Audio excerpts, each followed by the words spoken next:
കേരള ജനതയ്ക്ക് വലിയ ആശ്വാസം തോന്നുന്നൊരു സന്തോഷ വാർത്ത പറഞ്ഞുകൊണ്ടാണ് 2025-26 വർഷത്തെ സംസ്ഥാന ബജറ്റ് പ്രസംഗം ആരംഭിക്കുന്നത്.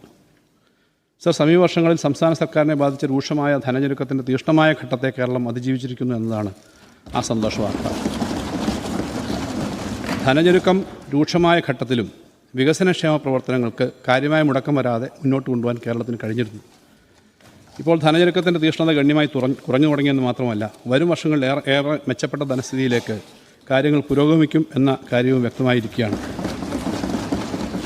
സംസ്ഥാനം ധനഞ്ഞെരുക്കം നേരിട്ടപ്പോൾ അത് മറച്ചുപിടിക്കാനല്ല, ജനങ്ങളോട് തുറന്നു പറഞ്ഞ് പരിഹാരം തേടാനാണ് ഈ സർക്കാർ തയ്യാറായത്.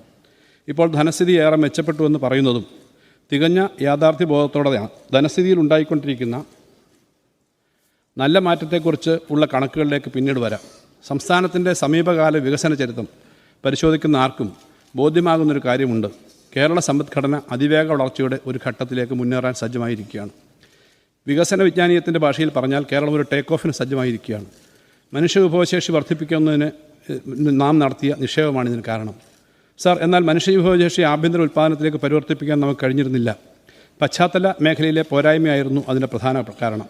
ഒന്നാം പിണറായി സർക്കാരിൻ്റെ കാലം മുതൽ നടത്തിയ തീവ്ര പ്രയത്നം ആ പോരായ്മ പരിഹരിച്ചിരിക്കുകയാണ്. ഇപ്പോൾ തന്നെ കേരളത്തിൻ്റെ ആഭ്യന്തര ഉൽപ്പാദന വളർച്ച വളരെ മെച്ചപ്പെട്ടതാണ്. വളർച്ചാ നിരക്കുകൾ ഇനി കൂടുതൽ മെച്ചപ്പെടാനാണ് പോകുന്നത്. സാർ, ധനഞ്ഞെരുക്കം വരുമ്പോൾ പശ്ചാത്തല മേഖലയെ അവഗണിക്കുകയാണ് നാം മുൻകാലത്ത് ചെയ്തിരുന്നത്. പശ്ചാത്തല മേഖലയിലെ പ്രവൃത്തികളുടെ പുരോഗതി ഒരു കാരണവശാലും തടസ്സപ്പെടരുത് എന്ന നിലപാടാണ് ഈ സർക്കാർ സ്വീകരിച്ചത്. സ്വാഭാവികമായും ട്രഷറി മാനേജ്മെൻറ്റിൻ്റെ ഭാഗമായി ചില ചെലവിനങ്ങൾ അവധിക്ക് വെക്കേണ്ടി വന്നിട്ടുണ്ട്.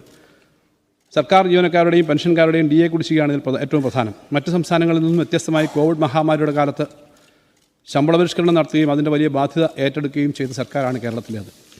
LDF സർക്കാർ വീണ്ടും അധികാരത്തിൽ വന്നാണ് മുൻ സർക്കാരിൻ്റെ പ്രവർത്തനങ്ങൾ തുടരാനും നയപരിപാടികൾ തുടർച്ചയായി നടപ്പിലാക്കാനും കഴിഞ്ഞതിന് കാരണം. വാഗ്ദാനങ്ങളും ജനക്ഷേമ നയങ്ങളും നടപ്പിലാക്കുമെന്നതിന് LDF സർക്കാരാണ് ജനങ്ങൾക്ക് ഗ്യാരണ്ടി. സർ, നികുതി വിഹിതവും കടം വാങ്ങാനുള്ള അവകാശവും കേന്ദ്രം വെട്ടിക്കുറച്ചതാണ് കുടിശ്ശിക വരാൻ കാരണം. അത് മനസ്സിലാക്കി സർക്കാരിനോട് സഹകരിക്കുകയാണ് ജീവനക്കാർ ചെയ്തത്. സർക്കാർ ജീവനക്കാരുടെയും പെൻഷൻകാരുടെയും അവകാശങ്ങൾ സംരക്ഷിക്കാൻ സർക്കാർ ബാധ്യസ്ഥമാണ്.